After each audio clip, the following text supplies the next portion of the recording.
Hello, everyone. My name is Ryan Cam, and Scott Pilgrim versus the World is better than you remember. This was directed by Edgar Wright. We all know who he is. Directed Three Flavors of Cornetto trilogy, Baby Driver. The man has not missed, and I don't think he will ever miss. And this was based on the graphic novel series written by Brian Lee O'Malley. And today, I'm happy to say that I've got a guest to help me review this movie. I'm happy to have Loretto from the Suit Up Geek Fix podcast. Loretto, thank you so much for being here. Good morning from sunny California. I'm not sure how it is where you're at, but I'm very happy to be here to talk about one of my all-time favorite comic book films, but also just all-time favorite films. This is such a monumentous, non-eventful, but like groundbreaking film in a way for everything this film accomplished. Yeah, in here, it's ironic. We're called the Sunshine State, and yet all day it's been overcast. So, so I'm definitely missing the sunshine today. But it looks like it's going to be fun weather for the big game later. Hopefully it Well, should be. funny enough, I think SoFi is a dome, so I don't think it matters either way. Oh, yeah, that's right. I completely forgot about that. Uh, I'm fulfilling my football quota for the year and watching the Super Bowl. I don't really have a team to win. I'm just like, I hope it's like one of those games that it's like 21 to like 19. I hope it's close. That's my only goal, because I remember when I was working at my local theater, I was working the night of the Super Bowl, and no one was there. So it was just my manager, myself, and my friend, and we were all just like watching it on his phone. It was like the most boring game. It was like the Patriots versus somebody. I can't remember who, but it was just like, oh my God, something happened. There was a meme of the stick figure with the stick. You're like, come on, do something. That was the whole game. I don't know if you remember the one I'm talking about. It depends, but honestly, there's nothing worse than a non-competitive Super Bowl. So I totally understand that. Right. Well, enough about that. Let's get into Scott Pilgrim versus the World. And this movie is excellent. After rewatching it, it's one of those movies that I remember how much I love it, but then I rewatch it and I remember how much I love it. And I remember seeing this when it first came out. It was actually, I saw this the day before I started the school year that year. This was in 2010. So I was still in middle school. So it was literally like that Sunday, and then the Monday, it was like the end of the summer movie season for me. So I'll always remember that. But Lo, do you remember seeing this in theaters or afterwards? How did you first come across the movie? Oh, 100%. I was about 5 years out of high school. Um, I loved Shaun of the Dead, so I was very familiar with Edgar Wright's style from the get-go. And I remember the trailer just getting me so excited because, I mean, number one, not only was it based on a graphic novel, but visually, it really felt like comic book panels come to life. Some of the panels are like shot for shot from the pulled from the graphic novel. You see the sound effects like the ring with extended eyes on the phone, the thwunk when he hits his head on the pole, and but I think what really made it different was marrying the graphic novel visuals with the video game sensibilities that just really make this movie so much fun. And you know what you're in for the second the Universal logo pops up, and it's like 16-bit with like the Universal theme played in like the video game 8-bit like sound. It was just so cool. And yeah, I love that marriage, the sound effects, the P bar, and it's a lot of really cool elements that you've never seen before on film. The P bar. When I remember seeing that for the first time, and I was just like, I have no idea I wanted to see something like that, but here we are. And I've never really been a huge gamer. I think I play like one or two video games a year, but I know enough terminology and I know enough of the history to when I saw some of the references here, I was like, Edgar Wright has understood the assignment. He's always done that, but especially here. Definitely. And fun fact, I wasn't a huge Zelda guy before the movie came out, and I actually finally played through Link to the Past maybe a year or two ago. And now that I hear all of the songs in Scott Pilgrim, it's like very like almost like all the video game music you hear is from Zelda almost. So it's It's awesome. Yeah, this movie was my first introduction to a lot of the people in this movie. Michael Cera, Mary Elizabeth Winstead, who I love. Like I love her in pretty much everything that she is in. She was my favorite part of Birds of Prey. Like every time I hear like a movie has her in it, I'm going to make a point to try and see it. I thought their relationship was handled very well, and I've read the comics, so I didn't know what to expect from it, but they handled it very well. I don't know about you. Yeah, I mean, I wish I got into the graphic novel more, but that's promising to hear that they got the characters right. I love it when source material is adapted correctly. So Yeah, absolutely. And I love how I love the sensibility of like Scott's friends, like Stephen Stills, he's the talent, and you got Kim, who is like just completely like just couldn't be asked for anything ever. I love, and the thing about these characters is that Edgar Wright's movies always work upon like subsequent rewatches. You find these little things that just add something else to it. Like especially upon this rewatch, I find that Scott Pilgrim is kind of like a bad person because there's this all big deal about the evil X's, and we'll talk about that in a second. But the evil X's, in a way, Scott Pilgrim is kind of an evil X, not to the evil X's themselves, but he's got his own past relationships. Like when I, Aubrey Plaza,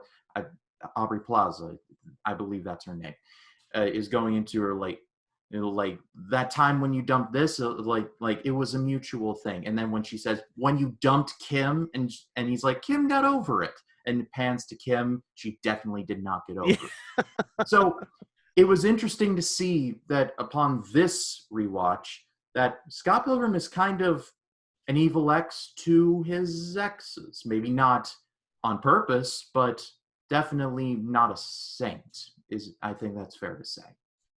yeah, and I think that's one of the reasons why I like this movie so much. Scott Pilgrim is very flawed, and like seeing that progression play into the story later, like "Bring, Scott has self-discovery," and then he gets like points for it, like Yeah, that like was learning to fight for himself, and I like the growth that we see with him, and it's just it makes him all the more lovable, like knowing like that he's goofy and he's flawed, but you kind of root for the guy in that way. So Yeah, not to mention that Scott's flawed, but also Ramona's flawed too. There's literally a line where she says, "I've dabbled in being a bitch. That's why I've moved here." It's and without going like into like an exposition dump, Edgar Wright does a great job of explaining like the evil exes and Ramona and how they're connected to each other and how Ramona's no saint either. I thought that was handled very well. oh, definitely. And like you said, Mary Elizabeth Winstead, not only is she like very striking visually on screen, but she plays off Michael Cera very well. And I just love their relationship from the get-go. Like, you see the graphic on the wall, it says that one girl, and then Michael Cera slides over the font right next to her, and then just like the look she gives him, like she doesn't even say anything. She just looks at him with these eyes, and it's just so perfect. It's like I said, it's like a comic book come to life. Like when you can speak with the images and the characters aren't saying anything, like you're doing something right. So Yeah, and speaking of the evil X's, I like how in the structure of this movie, kind of like a video game, each X is considerably harder. Like the first one, Matthew Patel, is kind of like a standard kind of fight, if I'm wording that correctly. But then by the time you get to Lucas Lee, which by the way, shout out to Chris Evans, who definitely understood the assignment there. He was yes. great. Like it's considerably harder because he has his stunt team that Scott Pilgrim has to take on, and not to mention that not only is he a movie star, but he's also a skateboarder, and Scott Pilgrim has to find creative ways to get around this kind of stuff. It's not just beat 'em up. It's like Scott has to get creative with defeating all of these people, and that's part of the fun of this movie. It's like, how is he going to figure his way out of this? Oh, definitely. And I love how like you were saying, just to piggyback on that, it's like it's the hero's journey in video game form. You got all these mini bosses that, like you said, they gradually increase in difficulty. And I loved how for example, he used Chris Evans' own ego and arrogance to be his downfall. Like the I love how he phrases it too. Like, bet you can't do a thingy on the rail over there.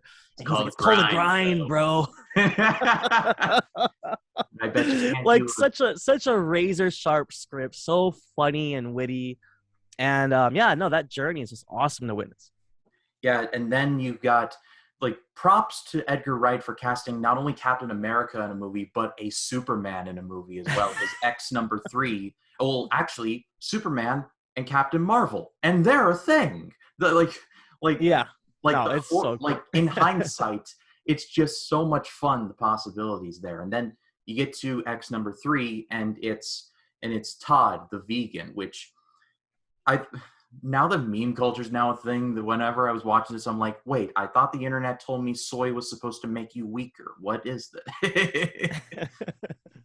Yeah, no, and the concept of the vegan police was hilarious. That was Like, amazing too. yeah, I think it was Thomas Jane as like the lead cop. That was a good choice. It was like at 12:24 a.m. you knowingly ingested gelato. Gelato isn't vegan. It's milk and eggs, bitch.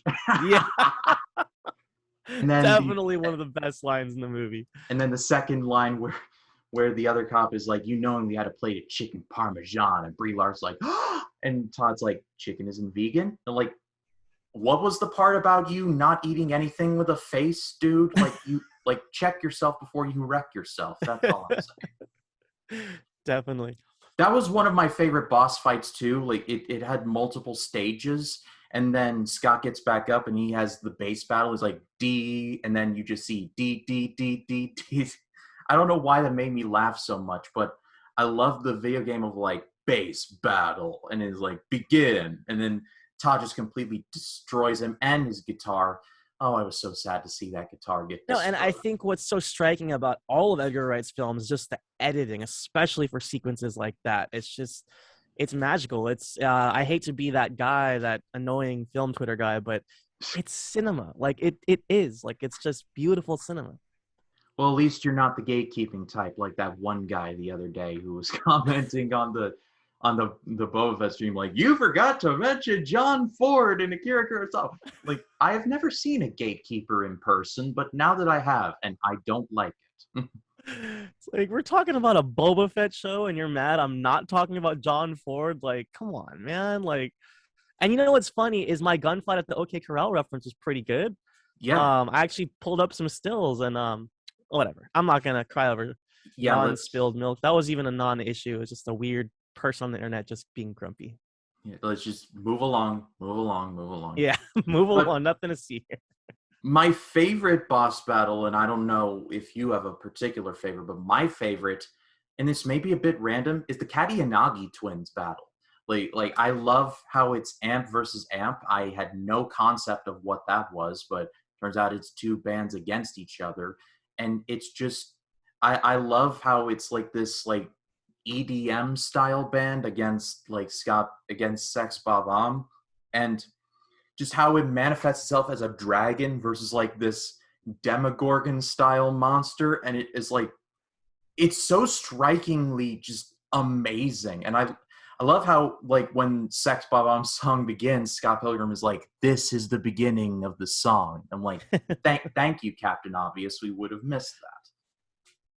Yeah, it's that too cool indie rock sensibility when he says things like that. But also, I think like it's one thing to be a musician and love music and understand the power of music, but then Edgar Wright takes it up a notch and visualizes that power of music, which is such a cool concept, especially having the stages face each other and have the audience in the middle. And it's like a literal battle, not only for the audience, but for the bands themselves. And like I said, the visuals on that is just incredible. I love, and you know, shouts out to the music too, which I think a lot of people didn't realize, and I just learned recently, is the recording artist Beck did he composed and wrote the Sex Bob-omb's songs, and that's like, oh wow, that's why those songs are so good. Yeah, I was just going to parlay into the music because the music is outstanding. This is some of my favorite opening credits of all time when it's like Scott Pilgrim's like, all right, we're gonna do Launchpad McQuack, and Steven Stills is like, that's not the title of the song. Again, it's like, we are sensible, 1, 2, 3, 4, and it goes into the song is just awesome. I hate to use this term, but it's a banger. I hate using the term because it's overused nowadays, but this is a banger of a song, and it just goes into just and it's a theme for every character that you see in the movie. If you pay close attention, you'll see Chris Evans and the Lucas Lee logo. You see Brandon Routh's name, and like it's a bit of a spiral.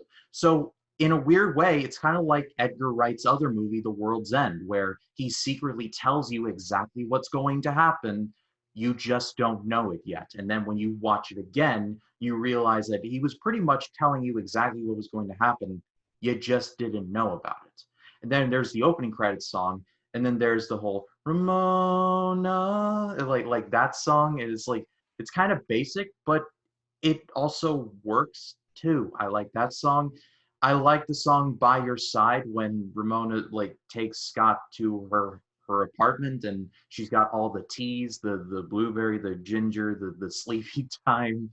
Is this the songs in this movie are as much of a character in this movie as the characters themselves. 100%. And I think, again, that's just one of Edgar Wright's strong suits. It's like, if you go into an Edgar Wright picture, you know you're going to get great music. I mean, who can't think about Don't Stop Me Now? Or you can't think about the scene in Shaun of the Dead without hearing, when you hear Don't Stop Me Now. It's like synonymous for me, at least. And also, I think that intro that you're alluding to, it very much sets the tone. You know, the punk attitude, the grungy aesthetic, especially with like the chaotic title cards. And then also one thing he does well in all of his movies is like highlighting a song that matches the scene. Like, for example, when Gideon's flexing his power of how, you know, he has Ramona under his power, so to say, that song's playing Under My Thumb. You know, it's like, and it's subtle because if you're not really listening, you just hear music in the background, but the song is saying, you know, he's got her under his thumb, and it's just, you know, that kind of film music language is so beautiful. Speaking of Gideon, I think this is a good place to talk about him. He's played by Jason Schwartzman, and I'm not gonna lie, seeing him outside of a Wes Anderson movie is a little bizarre because I think he's been in like every one, if my memory serves. So it's weird seeing him in a non-Wes Anderson film, but he does a great job here. I love how, like, in his like death throes, he's like, "Do you know how long it took me to form this stupid league? 2 hours, 2 hours." I'm like, wow, your priorities are real solid. Yeah, and I think one like element of Jason Schwartzman is he plays a really good asshole. He But does. but on top of that, he's also plays the intellectual nerd really well. So he merged that with Gideon, this really sassy, smart asshole. I just love to hate him. Yeah, and this movie just has so much going on. I fear that we won't be able to cover every single thing, which is just sad, but there's so much going on, and it's all just handled so well. Even the side characters are great. You got Julie, who like every time she curses, there's like the filter is Yeah. like did I stutter? Or like that was great. There's Komu, who knows everyone. The montage of Scott Pilgrim asking who Ramona Flowers is, and everyone's like, I hear she kicks all kinds of ass. And then the dude is like, she's totally out there, bro. I'm like, this has more personality in it than like 95% of the movies that I've seen this year so far. Yeah. And that really says something. It really does. Yeah, and also, like you said, we've already talked about the cast, but like I didn't even realize because I rewatched this in theaters last year. I totally forgot Anna Kendrick was his sister. You know, Yeah. because now she's huge, but back then she wasn't that big. I think she did Twilight or something like that. She was in Um, the first Twilight, but I yeah, don't think like hey, we all make mistakes, am I right? But I remember it was this and End of Watch, which is definitely a candidate for a Better Than You Remember that I'll do in the future because I love that movie to pieces. It's David Ayer's best movie by a country mile. But it was like that and that and Scott Pilgrim was my introduction to Anna Kendrick, and literally like after that was Pitch Perfect, and the rest is history. Oh yeah, now she's like a megastar now. And actually, you remind me, I have to see End of Watch. I haven't seen it yet. So Dude, it's great. Like I said, it's David Ayer's best movie, and like it was like, oh, this David Ayer guy, he's got potential. Then Suicide Squad, then Tax Collector, and just like, what happened to you? also, side note, I want to highlight one of my favorite quotes from the movie is the girl X. I freaking love that line, like, bi curious? Well, I'm bi furious. That was very very well done as well, and that was actually that was actually my first exposure to, like, because when I thought of evil exes, I'm like, oh, a man and a woman. And like I had no real concept of a woman and a woman, and it was, and I'm not trying to sound ignorant or anything. I just was like, whoa, I've never heard of this before, and now I know full well about that kind of stuff. But it was weird at first, but I thought that whole thing was handled incredibly well as well. I love how Ramona was like, it was just a phase. And he was like, just a phase? And like that was funny. That really was. Yeah, definitely. And it's like just like that scene and like the whole movie, it's just so well written with all these little, the quick witty banter between the bosses and the exes and Ramona and Scott. It's just so fun. And I love how Ramona's weapon is like this massive hammer, is like that big. Like Yeah. I thought that was great. Oh yeah, so awesome. And also I want to highlight too the action choreography, because it's one thing to be off the wall with these like super cool split screens and the KO on the screen and the coins, and but also like the actual fighting is really well choreographed, which I wish I knew. I'm not sure if you do. I don't know who choreographed the fights, but it's just awesome. Awesome work. Yeah. Whoever it was, I'll put his or her name in the lower third. But whoever that was deserved a raise, because the fights in the movie are done so well, and especially in the video game style where it's so fast paced and so in Yeah. your face. In the hands of a lesser director and fight choreographer, it would just been like, oh my god. But no, you see everything, even when it's something up close, like in the first fight where it's Scott and Matthew Patel, and Scott's kind of like, and it's like the 50 hit combo. I'm like, Yeah. that is just helmed so well. It's so nice. And in terms of the action, I think my favorite shot was that wide shot when he was fighting Gideon's goons. And he does like this roundhouse kick, slices with the sword, and then he does this really cool superhero pose with the sword. And it's all almost like one shot. And it's actually Michael Cera. The way that scene flows is so beautiful. Yeah, and I love Gideon's reaction at the end. It's like, I'm like, I hate you, but I also love you. It's Yeah, he's complicated. such a good villain. He's like, you really want to do this? Yeah, I've got beef with you. Yeah. It's the dialogue is awesome, but it's also funny at the same time, but it doesn't overshadow anything. It's just so great. Yeah. Well, before we close things out, I want to ask, do you think this is Edgar Wright's best movie? Because he's made nothing but quality, in my opinion. Last Night in Soho might be a little bit like in kind of the category, but I still think that was well intentioned and the idea was solid. But like everything up to that point, Edgar Wright had just knocked it out of the ballpark. So do you think this is his best, or like in the top three at least? Oh, 100%. And I think my only issue is I was so enamored with Shaun of the Dead initially, and I think not nostalgia bias and my kind of like I have a really soft spot for horror itself. So to see that play on the genre is so much fun and so much quotable moments. And to be honest, as much as I like Hot Fuzz, I like Paul, The World's End. Paul's not Edgar Wright, by the way, but I'm speaking specifically to Simon Pegg and Nick Frost. I just feel like their chemistry was at its best in Shaun of the Dead, in my opinion. I mean, a lot of people prefer Hot Fuzz. I think it's preference at that point, but for me, Ed and Sean are just so good together in Shaun of the Dead. So that has to be my number one. But like literally, like holding on to its coattail is Scott Pilgrim, just because of all the things I mentioned before, like just the groundbreaking visual style, bringing a video game and a graphic novel, pretty much marrying the two and bringing it to life in the manner with the sound effects, the coins, the seeing the score on the screen. It's such a fun experience. It's like, for lack of better words, like it's like the best version of what Martin Scorsese thinks MCU movies are. When they're Because definitely not. because I hate to say it, it's almost like being on a ride, but cinematically, it's very accomplished. So I think it's like a walking contradiction of, especially the way that Scorsese views, action genre pictures, whatever the hell he's referring to.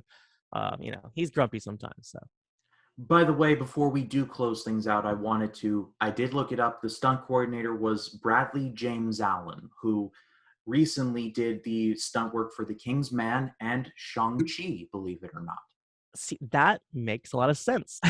Yeah, that makes too much sense. Yeah, no, because the Kingsman's fights especially are fantastic, especially that church scene, the infamous church scene with Colin Firth. Like, oh, Oh yeah, that and was he just wrecks shop as a one-man army.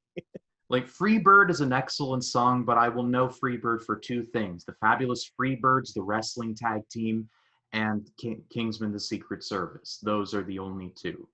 But Excellent. but I guess it's pretty safe to say in closing, we both really love this movie. It's a shame that at the time it kind of underperformed financially, which is just like, come on, guys, really? You all crow about how nothing original comes out. And then when something does, and I know this is based on a graphic novel, so don't come at me, but when something well intentioned, well thought out, and original comes out, it's like, never mind. It's like, what are we doing? Like, what I are know. I honestly, I'm shocked that this flopped. Like, it actually flopped really hard, and I'm also glad though that it didn't hinder Edgar Wright's career, because I think a lesser director probably never recovers from that kind of flop. It was pretty bad actually. They spent a lot of money on marketing and they didn't recoup a lot of their costs. So Yeah, Edgar Wright, give him credit.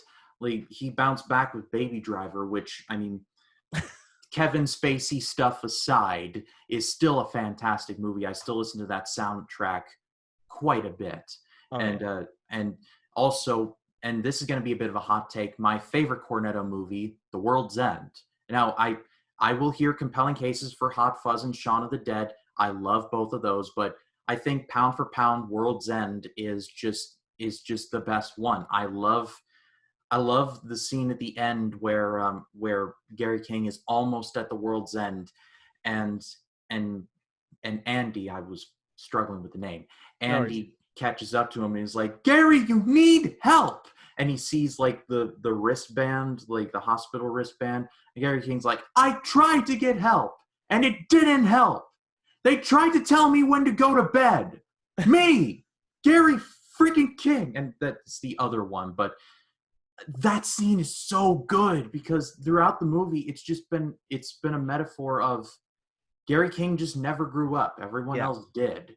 And so I get why people would say Shaun of the Dead is the best one. It's excellent. Hot Fuzz is arguably even better. But my personal favorite is The World's End. I think that one's just pound for pound, it's the best.